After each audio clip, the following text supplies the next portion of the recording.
Okay, I think we're ready to go. Had some technical difficulties getting that thing to accept my audio pin, finally. Welcome, everybody, to our current design webinar today at Troy Woodyard and Wendy Southworth. We're going to be talking about surface ditches and models, and also looking at working with features and profiles and cross-sections. As always, we're recording this session, so if you happen to miss it, we'll have it up. Well, if you miss it, you won't be listening today, I don't think. But if for some reason you can't catch all of it, or you have coworkers that missed it, we will be posting this to the website hopefully pretty soon. Training credit, as always, will be given to those that sign up. But again, you have to be registered and logged in for us to be able to give you your certificates. Our upcoming schedule, we've got holidays coming up, so we're going to, I think we're going to scale back a little bit in January just to give us time to get back into the swing of things after Christmas. On the 17th, we're going to do best practices for template creation. That's been a very popular one, a very popular suggestion. On January the 21st, so we're going back to once a month in January, we're going to do inroads, tips, and tricks. It's been one that we wanted to do for a while, and we've had a lot of votes for that one in our poll, or in our survey. Now, on February the 4th, we're going to try to do something on drainage calculations. Nothing too complicated. We're going to look at ditches and maybe run through how to use height. That seems to be a pretty standard piece of software, and it's free. That's another good thing. So I am going to, if I can find it here, launch a poll. As usual, we like to know who's new and who's returning. So if you would, please take a few seconds to vote, and we'll see how many noobs we have.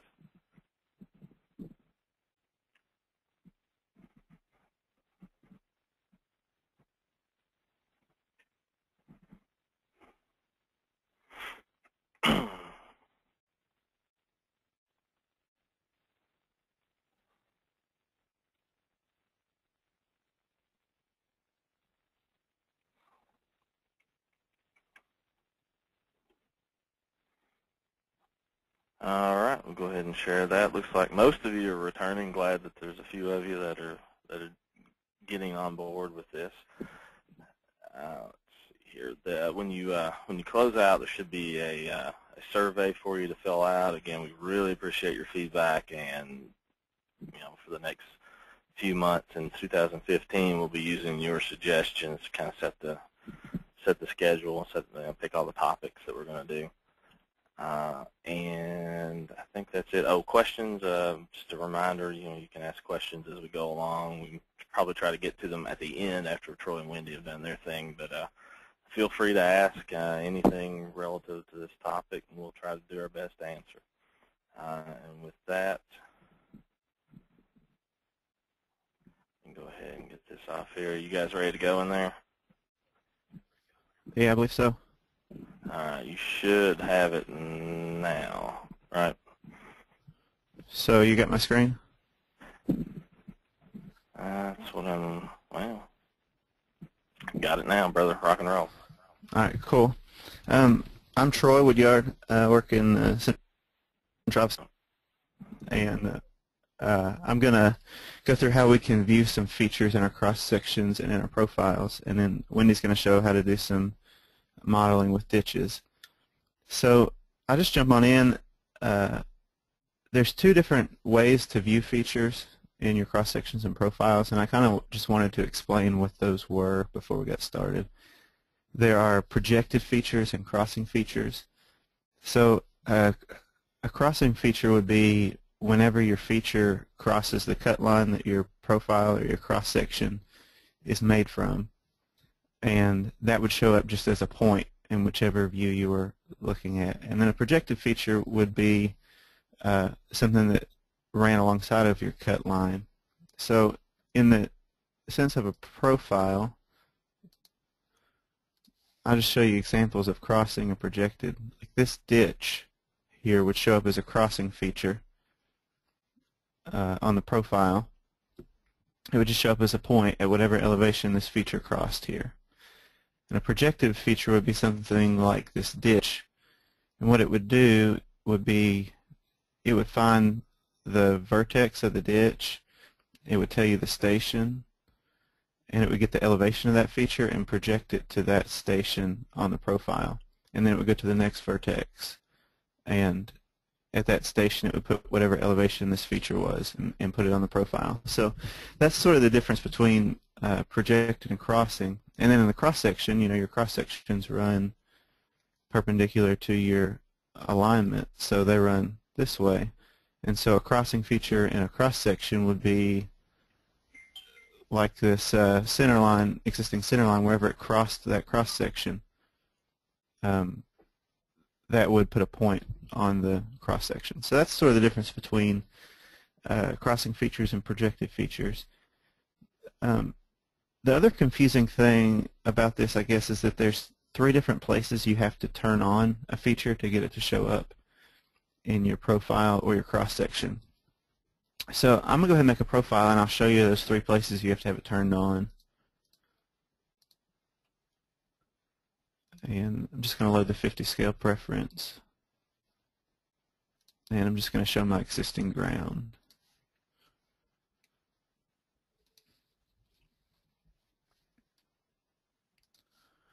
And I'll go ahead and turn off the minor grid lines. Whoops. So I got my graphic group on. And then we'll go ahead and view the vertical alignment here. So if I wanted to view a crossing or projected feature on here, the way you do that is through Evaluation, Profile, Update Profile. And then if you've got multiple profiles in your view, then you can pick which one you want to work off of, and it'll highlight it with your active line style. So let's do a projected feature first. So what you might want to do in this case is project the existing center line, so this feature here. You might want to project it to the proposed alignment to compare the elevations of your proposed center line against the elevations of your existing center line. Maybe you want to check and make sure that if the road has flooding problems now, that you're actually raising the elevation and not lowering it, or something like that. So we'll try to get that to show up here on the profile.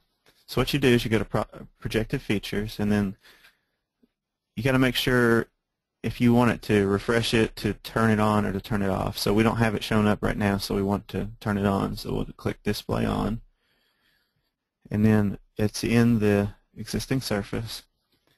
And I like to use this little picker so that I can get the feature that I want. And highlighted it yellow, and it's telling me that it's centerline 127. So I'll left click to accept it. And I like to use that little picker because I didn't know if it was 115, 123, 127. I didn't know which centerline it was, so I know that's the one. So one of the confusing things is that if I hit apply now, nothing will happen. And the reason why is because the styles and the symbologies aren't set for that. So if I go back down to centerline 127, I can get to a few different ways to turn it off. So the first place you have to turn something on is, or one of the three places, you don't have to do it in order, but you have to turn it on in the profile to tell it you want it to view. But the two places in the background that you have to turn it on are the Style Manager, which you can get to through Tools and Style Manager. I like to get to it by actually clicking the feature that I want to display, just so if there's two styles that are named very similarly, I don't pick the wrong one. And then I can click Edit Style. And that gets me to the same thing as if I had gone to the Style Manager and clicked the CL style. So if you look here, that's going to show up as a line in the profile because it's projecting that center line to the profile, and it's running along the road, so it's going to show up as a line. But I don't have my projected line segments turned on, so the style is not allowing it to show up. So I'll go ahead and turn that on. And then the third place you have to make sure it's turned on, it has to be turned on specifically for your profile. It has to be turned on. The style has to be turned on so that it will show up. And then lastly, it has to be assigned to the symbology that has a style or has a symbology that will show up here. So if you go to Edit, this is editing the EX centerline symbology, and you can look and see that I don't have anything for profile lines, text, or points. So if you want it to show up the same as the plan view, you could click Plan Line and hit Copy. And you can copy from the plan line to the profile line and hit Apply. And so that just initialized the line for the name symbology. If you don't want it to show up the same way, if you're just trying to do some analysis or something, you want it to show up like, pink or something, you just go in here and you can click magenta there and it'll show up. You can set it to look however you want it to. So we'll just do that for now. Hit apply, close it. So now when I hit apply, that should come up on the profile. And there it is. So that is one of the really confusing things to me when I started trying to view things on profiles and cross sections, is there's three different places that it has to be turned on, or you can click all day long and it just won't put anything on your profile. So that would be if you wanted to view your existing center line. That's a projected feature. You can also project things even if they do cross the road. So down at the tail end of the job here, we've got a pipe. And if we were to project that pipe feature, it would get this point here, the inlet, and this point here, the outlet. And it would put the station and elevation of those 2 points on the profile and connect them with a line. So I'll show you how to do that. I'm just using the little picker there to select it. It says STS 344. So it's set up as a storm sewer style, and I know that that style is not set up yet, so I'll hit Edit Style. I'm going to turn on the projected line segments, and then I'm going to go to the symbology and edit it, and I want it to show up the same line style as the plan view. And then the point, we'll just do like a symbol or something for the point. You can select any number of these things, but we'll use the plus sign, and you can change the size of it to be whatever size you want it to be, and you can change the color of it. We'll make it blue because it carries water. It makes sense to me. So we'll just hit apply, close it. Now when we pick it and accept it, and then we'll just scroll back over here so we can see it come in. If we did everything right, there it is. There's the line connecting the inlet and the outlet, and it's the storm sewer style. It could just as easily have been a blue solid line or whatever we had told it to be. That same feature, that's a projected feature, we can display the same feature where it crosses this line as a projected or as a crossing feature, and it'll show up as a point at the elevation of whatever this feature is when it crosses the line here. So the way you do that is go to Crossing Features, Display On, and we'll use the picker to select it. And we've already set up the style when we did it as a projected feature. So I'll hit apply, and so that's the elevation and the location and the station of where that pipe crosses the center line of the road. So you might do that if you wanted to check the pipe cover. You could offset this line up the diameter of the pipe to check your cover at your center line or something. The other thing that this is pretty useful for is to display your proposed features on the profile. So we could project our ditch line. So I've already made a surface that is these features here. So this is our proposed surface, and as you can see, it hasn't quite been cleaned up yet, but that's one of the things that Wendy is going to do is clean up this ditch in this area. But to do that, a lot of times you need to see what the template is putting on there to see how you want to adjust it. So what we could do is go to Projected Features, and this is the name of my proposed surface, Proposed Webinar. And I want to go ahead and view my left flat bottom ditch point, my left V-ditch point, and my left fill point, and we can look at how the water drains. Just hit apply. So you can see everything came in there. This is the flat bottom ditch. This is a fill. And then I think we've got a V-ditch here maybe. Yeah, there's the V-ditch here. And there's the V-ditch. So what Wendy's going to show is how to, in the model, make this point drain to the inlet of this pipe. But you can kind of look through here and tell that water might be trapped right here, or, you know, down here you might want to start here and bring it down and drain it or something. So this is helpful because you can see the end conditions that your template rules put on there, and then you can figure out where you need to go back and make adjustments to your model. So just in the process of, yeah. Real quick, just as somebody pointed out, just to make sure that when you're going through your list there, you have to hold down the control key to pick multiple, or shift if you're picking all of them in a line, in a row. Yeah, that's probably good to mention. I didn't think about that. I just did it. So, yeah, what Kevin was saying is when you're clicking, I'll show that again. If you go to Update Profile, and this will be I'll show Display Off too. If you click Display Off and Proposed Webinar, if you want to turn off just the fill, you can click that and hit Apply. If you want to turn it back on.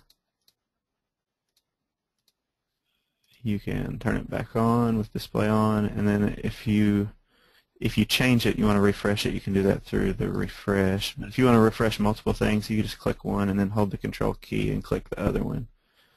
Or if you want to select them all, you can hold the shift key and click the last one, and it'll select everything in between. So there's I guess a lot of programs that work that way, work similarly to all the other inroads menus. So anyway, that's about all I've got on the profiles. I just wanted to mention that you can view any feature that's in your surface. So if you have low wires shot in that are in your existing survey, you could view where the low wire crosses the road and get an elevation. A lot of times on bridge replacements, if I'm trying to analyze the existing hydraulic opening, you can view like your abutments and your piers and use those crossing points to draw in the shape of your opening and measure an area. So there's a lot of things you can do with projecting and crossing features on the profile. So we'll go ahead and I'll leave that open so Wendy can use that when she goes to the modeling stuff. But go ahead and create some cross sections. I'm going to make 10 scale cross sections, so I'm going to go in here and change my global scale factors to 10. And I think we've mentioned before that's a application add-in. If you don't see that, there's a global scale factors add-in that you can get that. And I'll go to evaluation cross sections, and I'll load the 10 scale preference. So there's a couple ways you can view projected and crossing features on the cross sections. You can turn them on here, and that's going to display every crossing feature that the style has crossing features turned on and the symbology is set up to be able to display. It's going to turn them all on. So I don't want to show any projected features on the cross section. I don't do that very often, but what I will do is go ahead and make a set with all the crossing features on it. And I like to just always show the components so I get my pavement blocks and stuff in. So I'll hit apply.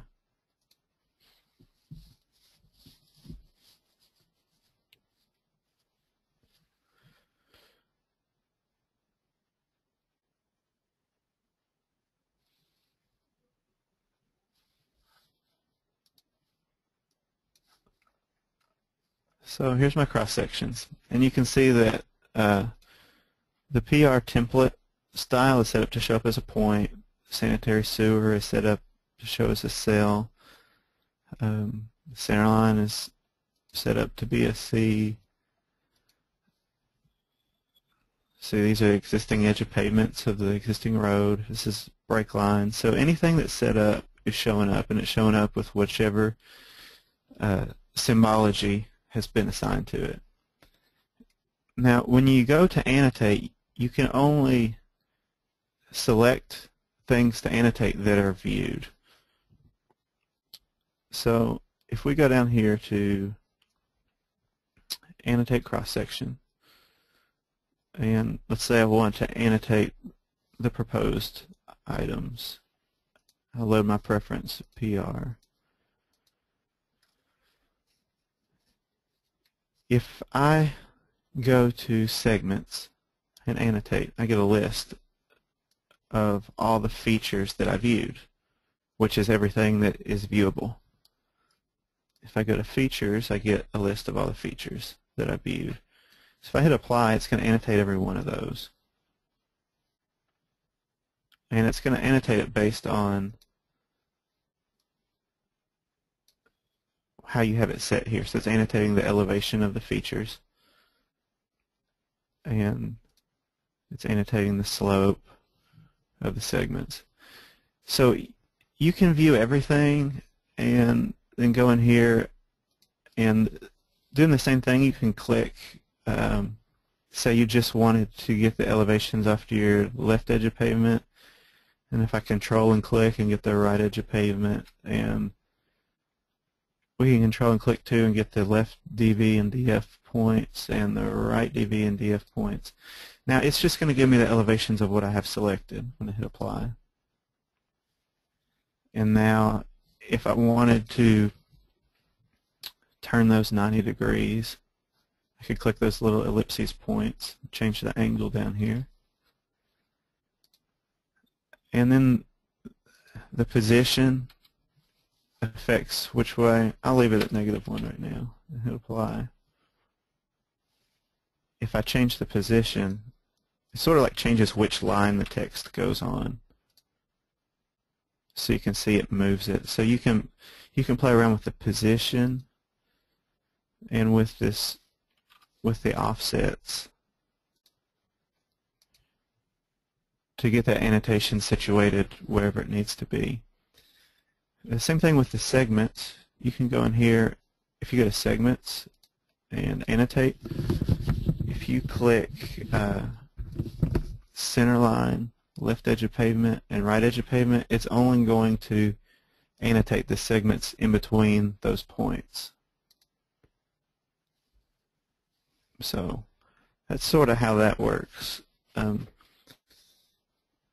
The other way you can do that is to, when you create your cross sections, we'll just make a new set here.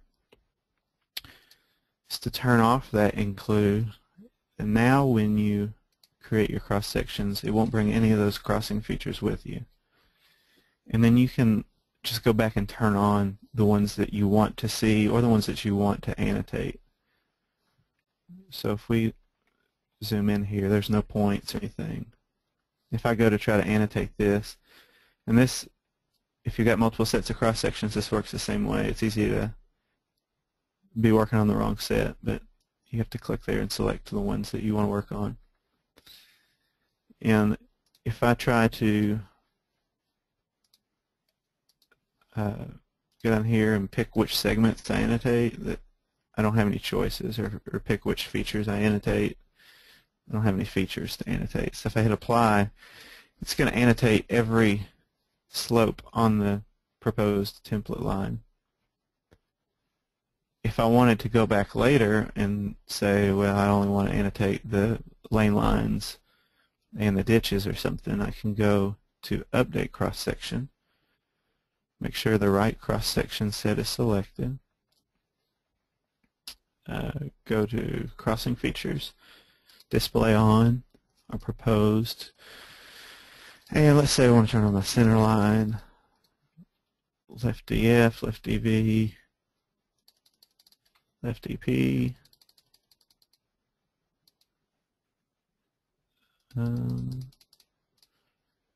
right DF, right DV, right EP. That'll be good enough for now. We'll hit apply, and those points come in. So now when I go to annotate, we'll see if they're there. Sometimes when you're adding and taking away features, sometimes this list gets confused. You may have to close the cross-section window and reopen it to get the list to populate correctly, but it looks like it came in right this time. So now I can set my features to annotate only the edge of pavements and the ditches. So we'll just do all these here, but we won't do the center line because the center line is being annotated based on the center line point, so I don't need an elevation on the center line. And then for my segments, I only want to see my center line, left edge of pavement, right edge of pavement maybe. And I hit apply. And so I'm getting my ditch elevation, my edge of pavement elevation, my edge of pavement elevation, and then my template cross slope for the lane lines. So that's how you can kind of turn things on and turn things off as far as crossing features go. A couple other things I wanted to point out as far as crossing features. I went ahead, this job didn't end up having any guardrail on it, so I went ahead and forced some right here. So let me get the station of that so I can see where we're working. so about 25. You can view your guardrail in the cross sections. So if you go to update cross sections, display on, crossing features, proposed, I've got a feature that's right guardrail.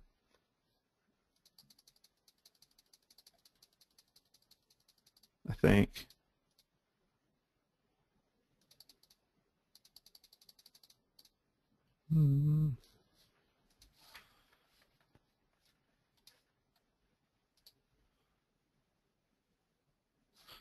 Is it already viewed?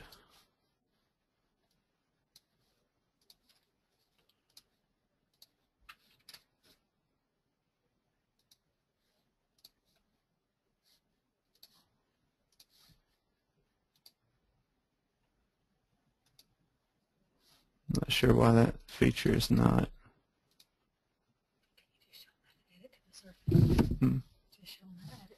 Okay. Well, if it, Wendy's telling me just add it to the surface, so we can. Not sure why it's not showing up, but we can just drape it on the surface.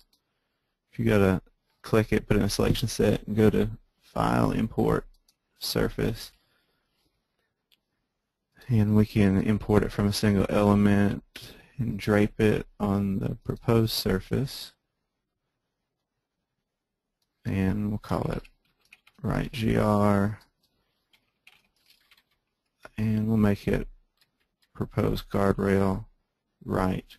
This is worth mentioning too. If you use the in-condition exceptions that we deliver, you might have a proposed guardrail style, and that won't show up right in the cross sections, so you may have to go to feature properties to switch it to proposed guardrail right or proposed guardrail left, so that you get the rail facing in the right direction. And Troy, somebody commented that they saw the guardrail in that list that you were scrolling through. It was just near the top of the list for some reason. I saw a left guardrail, and No, right.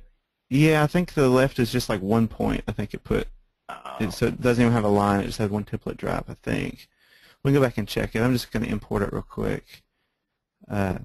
Exclude it from triangulation. We'll go look again real quick. So I see left guardrail, but I don't think that's what I want. So I'll just use this one I imported. My surface must not be correct. So now when you see that we imported that here, and now when we view that crossing feature, hit apply. I have it set on this setup here. It comes in giant, looks terrible, and the reason why is because these are drawn at a 1-to-1 scale, and my global scale factors is set at 10. So the guardrail cells and the drainage cells need to be placed at 1-to-1. So if I change my global scale factor to 1, go to crossing features, refresh, and I can refresh that right guardrail. Now it comes in the right size. So, and I think what it is, I remade the surface with the guardrail this morning. I think I freed it instead of checking it in. So, but anyway, so that's draped on there, and it's the right guardrail style, so the rail's facing the right direction. Other couple things you can do. So I just wanted to point out too that you make those 1 scale and the drainage cells 1 scale so that they show up right in your cross sections. You can also do proposed right-of-way or existing right-of-way.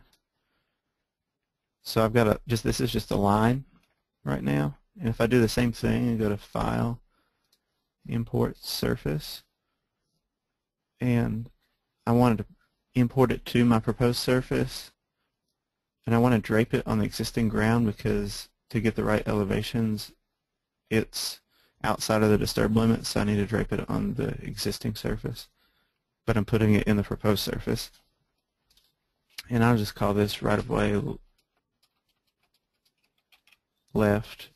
And we have a style set up. It's PRROW.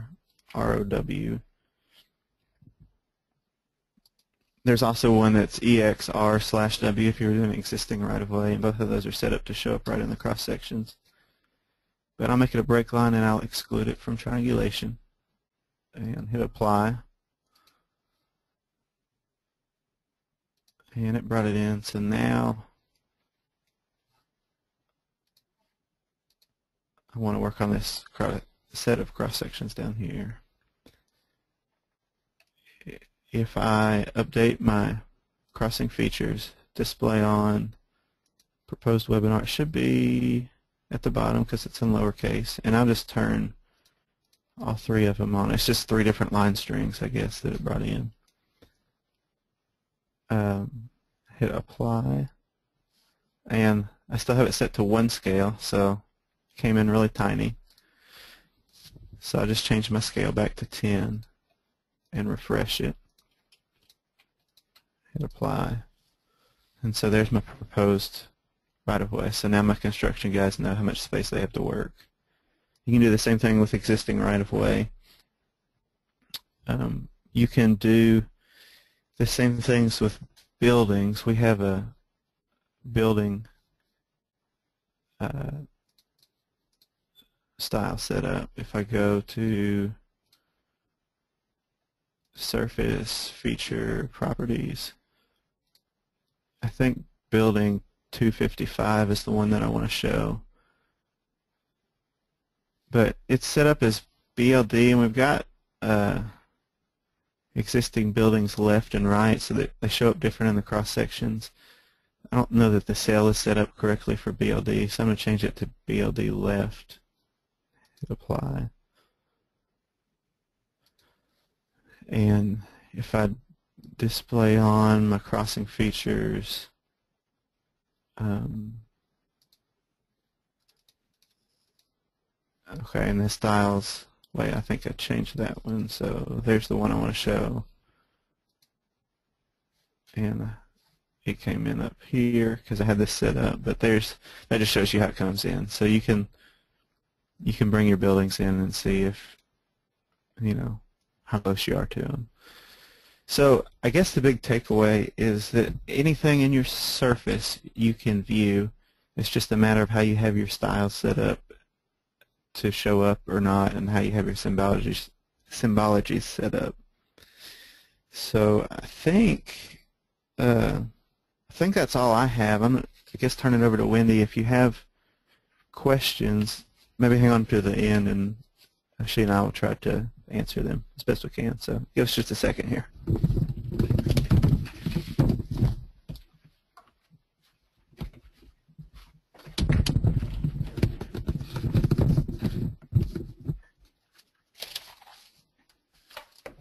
All right, good morning, everybody. My name is Wendy Southworth. I'm also work with Troy in the CAD development section here in Highway Design. And this morning I'm going to talk to you about putting surface stitches in your models.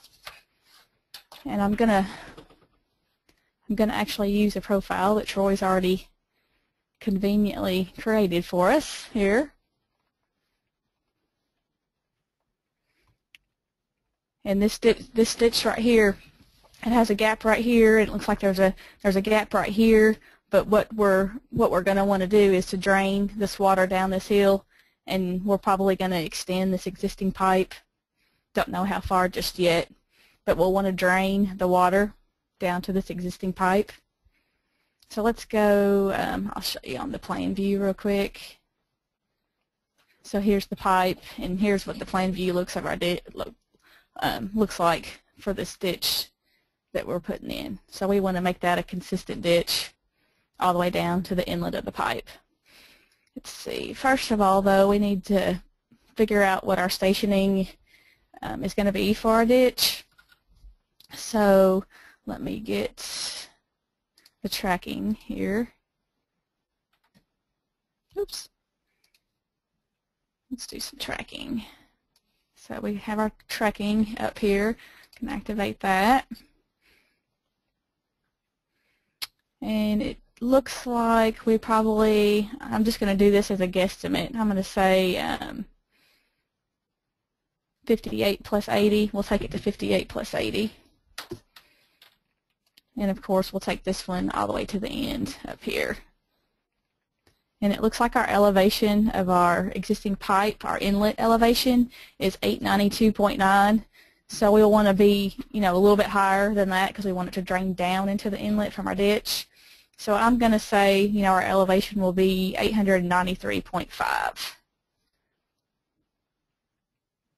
Okay, let's go back up here to our profile, and I'm going to track the vertical alignment as well. And let's go here to get an ending station for our ditch. Well, if we can see it here. There we go.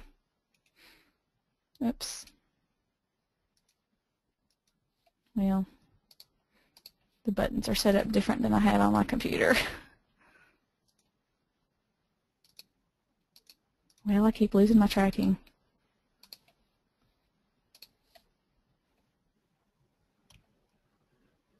Okay, so let's say 62 plus 29.98. So I'm going to write that down so I can label my ditch because the next thing we're going to have to do is we're going to have to build a vertical alignment, because our ultimate goal is to create a vertical alignment just for our surface ditch, and then we're going to go into Roadway Modeler and we're going to create a point control where we control the elevation of the ditch through that vertical alignment.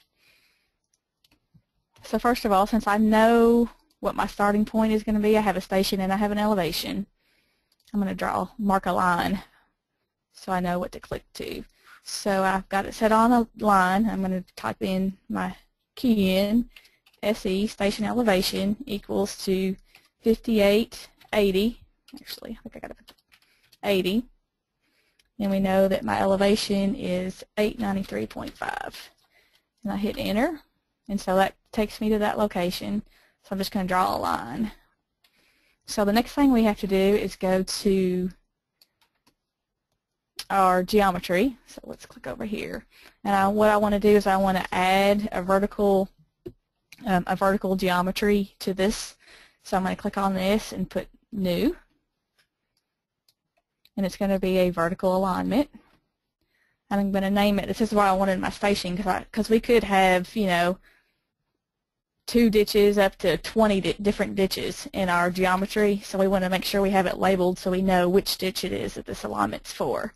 So I'm going to call it left ditch 58 plus 80 to 62 plus 29.98. And there goes my numbers. Okay. And then we'll just do left ditch. Well, keyboard is touchy.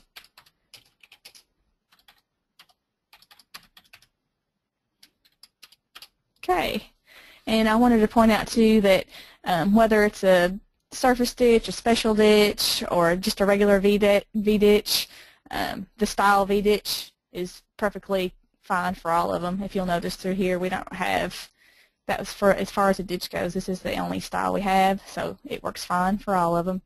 So let's apply that and close. So we see here it's popped in a new vertical alignment right here. So now that we've set it active, we want to build the vertical alignment. So let's add a PI. And let's scroll in here and click here.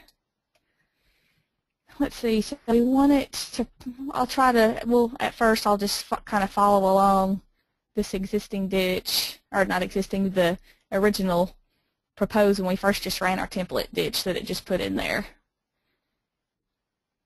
And let's just kind of put this in here, and I'll just connect it up back here. Okay, so here is our vertical alignment for our new ditch, which is called left ditch 58 plus 80 to 62 plus 29.98. So now that we have it, the vertical alignment created, we're going to go to the roadway designer. Okay, let me lock that real quick so it won't. I just lock the active surface. That way we're not going from surface to surface here. The next thing we want to do, actually, first of all, I want to show you all real quick the template that we're using. I wanted to make a point here.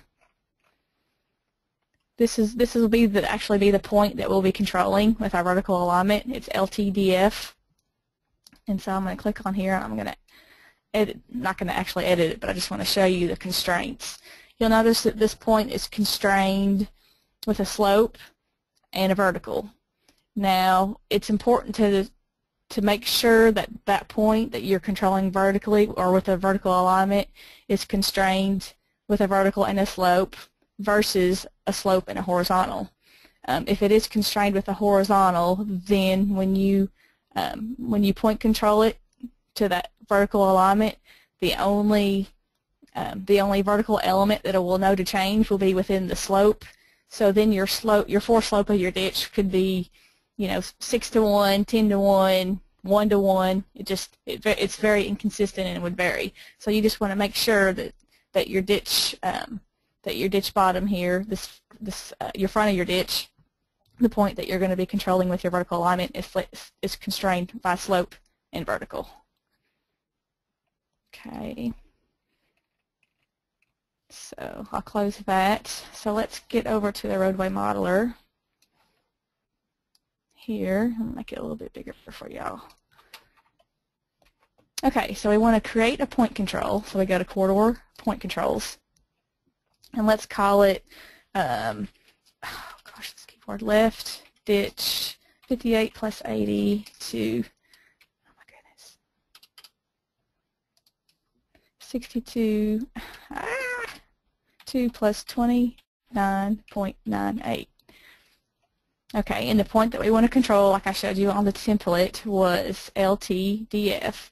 And if you notice here, we have an LTDF 4 to 1, 3 to 1, and 2 to 1. If you know that that point is either a 3 to 1 or it varies throughout the ditch that you're trying to control, then you can create a new or the same point control pretty much with the same alignment for each of these three.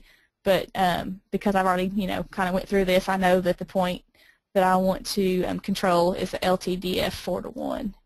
So I'm going to pick that. But it's no big deal just to go and add a point control with just changing this point, and you can follow the same vertical alignment. So our mode will be vertical. Control type is alignment. Our horizontal alignment is alternate 1, and our vertical alignment is the ditch. So we'll click on that, and then when you click on that, it activates your station limits. So here you can check your station limits to make sure that you have the right alignment selected. It populates those station limits based off your alignment. Okay, and then we want to add that. Okay, so close. Let's go scroll through our cross sections here. Okay, so here, this point right here is magenta, which means it has a point control associated with that point, which is the point that we did want to control. So let's scroll through here. Okay, it's looking good. Oh, we got a spot here. Just from looking at this, it's putting a fill in here, probably because our vertical alignment that we put in there is not deep enough, so it's failing when it's coming back up to put your back slope on your ditch. So probably what we'll need to do is make it deeper, make the vertical alignment deeper through here. So we have 59 plus 20. So I'm just going to write these stations down. Okay. Okay, it looks like it's good at 5980. So we'll say 5920 to 5970. We'll need to lower our vertical alignment. And scrolling on through, we have another spot at 60 plus 00 to 60 plus 20. And then we should have one more spot right here. And I want you to notice the existing ground here. This one right here is not failing because it's not deep enough. It's because our berm point when it would put the ditch in is underground, and so it won't put the berm point underground. So that is causing this one not to put that ditch in. But if you'll notice here on the plan, let me scroll over here if y'all can see this. This hole is kind of right here. We have an existing entrance. So in this spot right here, I'm going to say right now that I'm not going to worry about that too much, because we'll end up, when we re-put the entrance in there, we'll have to end up putting the entrance pipe underneath of it. So for right now, I'm not going to worry about this section until I get my entrance done and I know what size pipe I'm going to need underneath there. So I'll not worry about this one section right now. Okay, let's scroll through the rest of it, and it looks like it got it pretty good. Okay, so let's go back to our profile and let's modify our vertical alignment.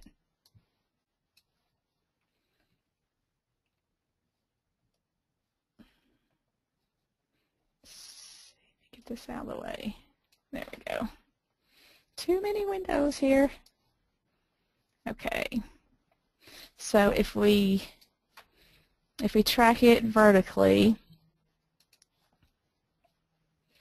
we can tell that 50, let's see, what were they, 59 plus 20, so right in here all the way to 59 plus 70, which is right in here, we're going to need to lower our ditch.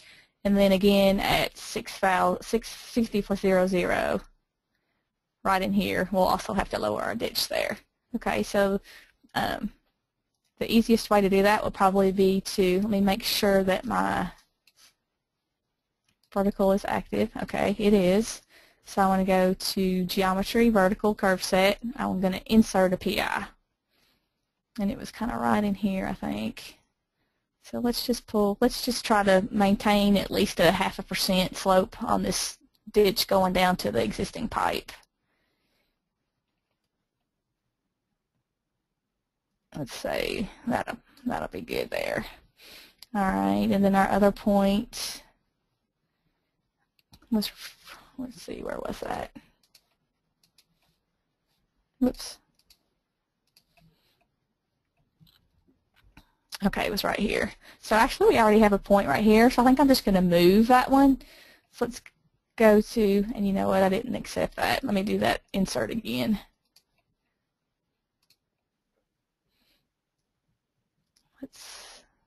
There we go. Then accept, you have to click that button again. Read your prompts, I have a problem with that sometimes. And then vertical curve set, and we're going to move a PI. So we're going to move this PI here, and we're just going to lower this down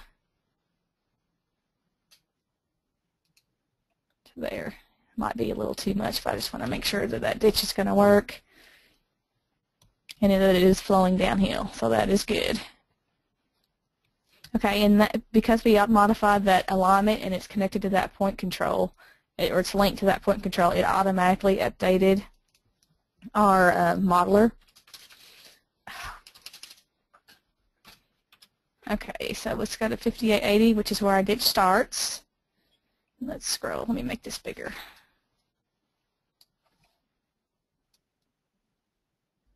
There we go. We'll scroll through here.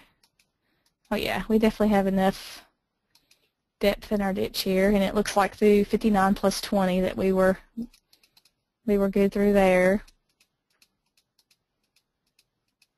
And then 60 plus 0 to 60 plus 20, looks like we were okay there as well. And then there's that one spot that we can't get it to because of the existing entrance. Okay. So now we need to, let's create a new surface with this. Actually, let me change my scale factor back to 50, not 5,000. That would not be cool. And apply that. Okay, and let's go over here. I want to show you on the plan view. So I'm just going to delete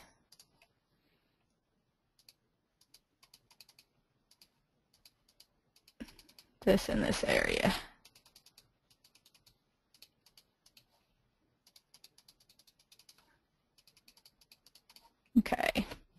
and we're going to create a surface.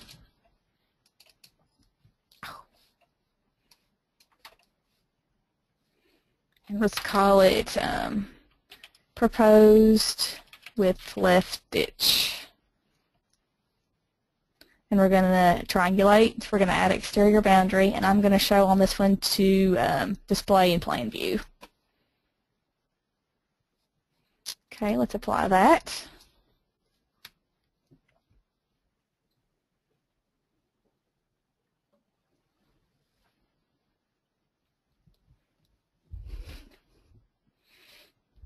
And it's working through here. Shouldn't be too much longer. Okay, let's close that. And here we go. Here's our ditch. Here's our berm. And then here's our 2-foot flat bottom ditch through here. And then we'll end up having to put an entrance pipe once we get this entrance in here. Okay, now we want to update our, let me close this down a little bit. So now we want to update our profile to show our new ditch on there. So what I'm going to do, let's see, I'm going to go to, let me get that out of the way. I'm going to go to Profile, Update Profile, and I'm actually going to turn off, display off the ditches from our original model.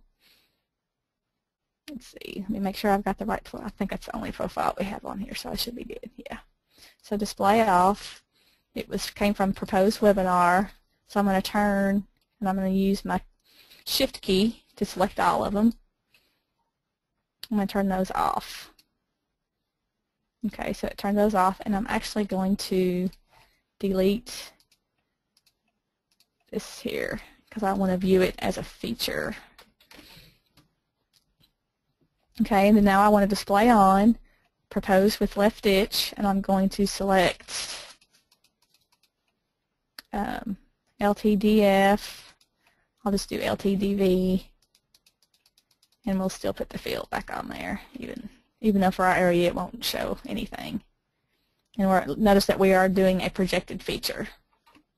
Okay, so apply that, and here is our new ditch that we just created through our surface. Now, say that you run your ditch calculations, and you, based on your shear for your lining, you have to widen your flat bottom ditch to 4 feet. We can do that too through our roadway designer. Let me close this. Actually, you know what, before I do that, let me show you. I'm going to update the ditch on this cross section as well, just to show you, to reiterate what Troy taught us earlier.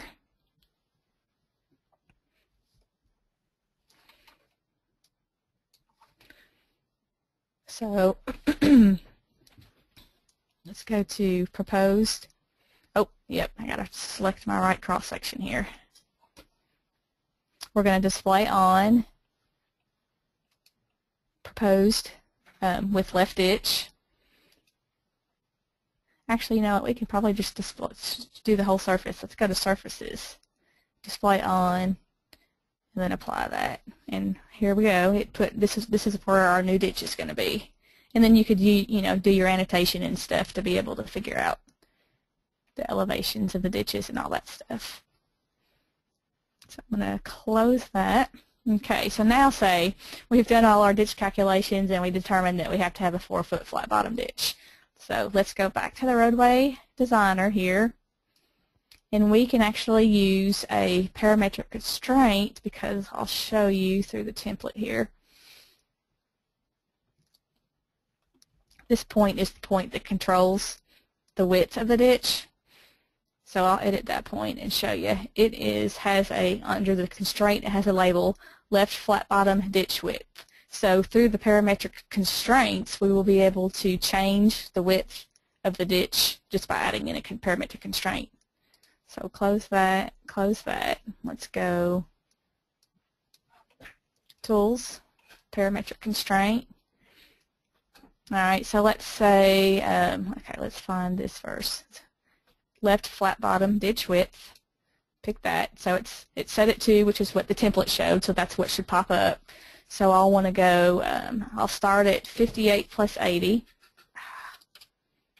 and say let's go to 61 plus 00, because we'll need to maybe transition the ditch back to a 2-foot flat bottom ditch. So from 58 plus 80 to 61, it'll be a 4-foot flat bottom ditch. So let's change this to 4, and let's add that. And then we'll do our transition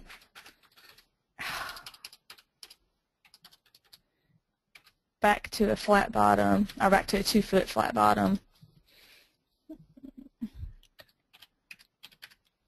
Oh, gosh. Okay. Tab that. And this will be from, well, our start value will be 4, and our stop value will actually be a 2. Okay, so add that. So let's close that. So let's go back and check our modeler. And the green point indicates that this point is being constrained parametrically. So let's look at our width here, and it looks like our width is 4. So we have a 4-foot ditch here. Let's go to 61 plus 00. Nope, I missed it. There we go. And it is still 4 foot here, but it should begin to transition. Yes, 3.94 width, so it's transitioning to a 2-foot flat bottom ditch. We're at the end. It's getting smaller. Here's where we end. It should be 2 here. Yes, and it's a 2-foot flat bottom ditch there. So let's we can save this again, this surface, and also I can just show you in the cross sections to update that. Let's say PR with 4-foot ditch left. And I'm going to not display this in plain view right now. I'm just going to do it to create the surface for my cross sections. So let's apply that. And we're about done here, y'all. Close that. And then let's go back here to our cross sections and evaluation cross section.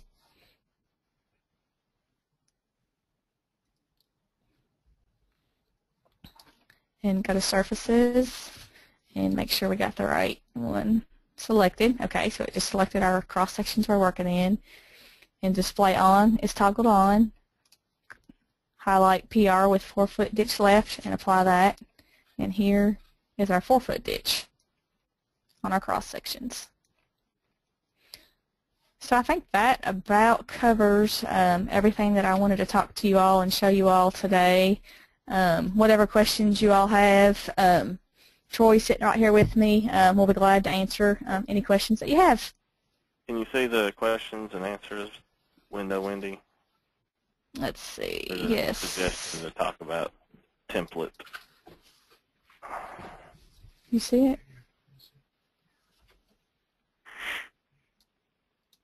Oh, we can't. How do you make it bigger? There it is.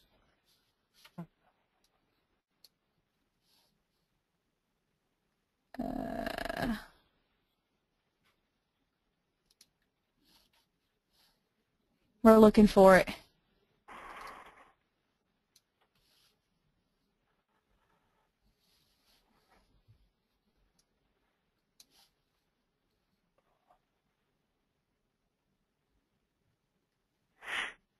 What's the question?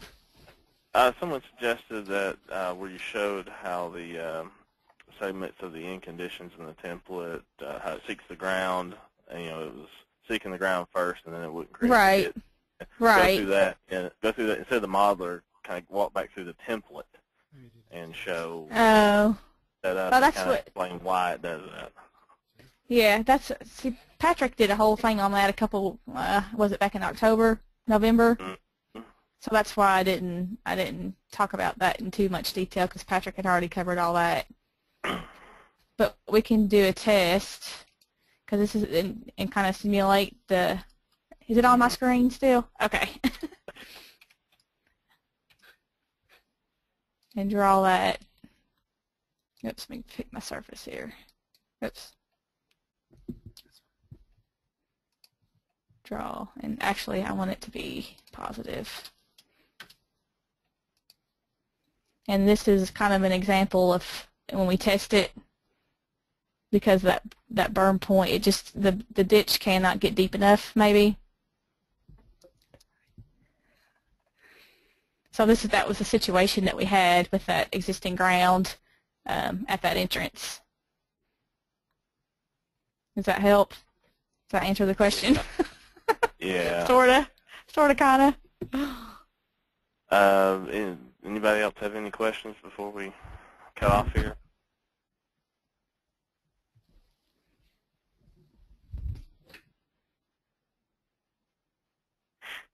And again, if we don't, if you don't think of it now and want to send something to us later, just submit an email to the CAD comment or the CAD support email address, or email us individually or call.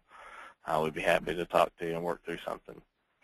Again, this was recorded, so everybody out there, if you need to refer back to it, hopefully we'll have it up on our website in the near future. And please, please fill out the survey at the end when you close the webinar window. I'd like to thank you for your attendance. Wendy, Troy did a really good job, and we look forward to doing some more of these for you in the future. And with that, I'll go ahead and shut everything down. Thanks, guys. All right. Thank you all.